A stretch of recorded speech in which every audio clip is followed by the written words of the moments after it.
ఉద్యోగ సాధనతోనే లక్ష్యం నెరవేరిందని సంతృప్తి చెందలేదు. ఓవైపు విధులు నిర్వహిస్తూనే తనకు ఇష్టమైన ఈతలో ఎన్నో అవార్డులు రివార్డులు సొంతం చేసుకున్నాడు. గిన్నిస్ బుక్లోకి ఎక్కే ప్రయత్నంలో విధి అడ్డం తిరిగింది. అనుకున్నది సాధించకుండానే ఓ హెడ్ కానిస్టేబుల్ తిరుగురాని లోకాలకు వెళ్లిపోయాడు.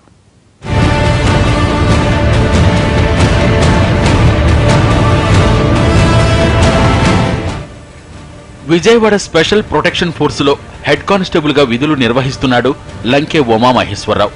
ఓవైపు పోలీసు డిపార్ట్మెంట్లో సేవలు కొనసాగిస్తూనే తనకిష్టమైన స్విమ్మింగ్ లో రికార్డుల కోసం సాధన చేస్తున్నాడు.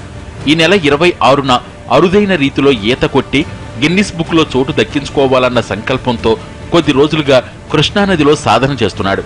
కృష్ణానదిలో కాళ్ళు చేతులు కట్టుకుని ఒక ఒడ్డు నుంచి మరొక ఒడ్డుకు ఈత సాధన చేస్తున్న సమయంలో గుండెపోటు వచ్చింది. అది గమనించిన తోటి ఈతగాళ్లు నదిలోంచి అతి కష్టం మీద ఆయన ఒడ్డుకు చేర్చి ఆసుపత్రికి తరలించారు. అయితే ఆసుపత్రికి చేరేలోగానే ఉమామహేశ్వరరావు ప్రాణాలు కోల్పోయాడు.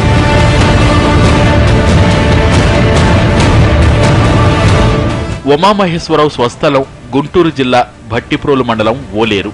పోలీసు ఉద్యోగం రాకముందు కృష్ణానది కాల్వలో ఈత కొట్టడం ఆయన అలవాటు.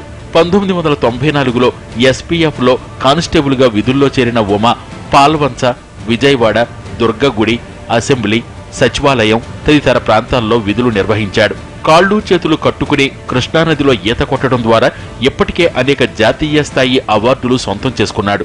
Limca book of records, India book of records, Telugu book of records లో ఉమామహేశ్వరరావు పేరు నమోదైంది. కృష్ణానదిలో 8 కిలోమీటర్లు స్విమ్ చేశాడు, 2 కాళ్ళు చేతులు బంధించుకుని. దానికి గాను ఆయనకి ఇప్పటికి 8 రికార్డ్స్ వచ్చినాయి. గిన్నిస్ బుక్ కోసం ప్రయత్నం చేస్తున్న తరుణంలో తనకు తాను ఒక గోని సంచిలో కాళ్ళు చేతులు కట్టుకుని గోని సంచిలో బంధించుకుని కృష్ణానదిలో స్విమ్ చేయాలని తన జీవితాశయం. ఆల్రెడీ ప్రాక్టీస్ చేశాడు, ట్రయల్స్ కంప్లీట్ చేశాడు.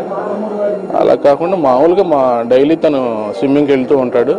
వెళ్ళిన తరుణంలో స్విమ్మింగ్ దగ్గర ఆరోగ్యం బాగాలేదని తేడాగా ఉందని వెనక్కి వచ్చాడంట. ఇలాగ అందరి లోకాలకు వెళ్ళిపోయాడని. ఉమామహేశ్వరరావు మృతితో కుటుంబ సభ్యులతో పాటు డిపార్ట్మెంట్లోని తోటి ఉద్యోగులు విషాదంలో మునిగిపోయారు. అతడి మరణంతో మంచి మిత్రుణ్ణి కోల్పోయామని ఆవేదన చెందుతున్నారు సహచరులు. ఇప్పటికే పలు రికార్డులు సాధించిన ఉమామహేశ్వరరావు గిన్నిస్ బుక్ లో తన పేరు ఉండాలన్న కోరిక తీరకముందే చనిపోవడం తమకెంతో బాధ కలిగిస్తోందని కన్నీళ్లు పెట్టుకున్నారు.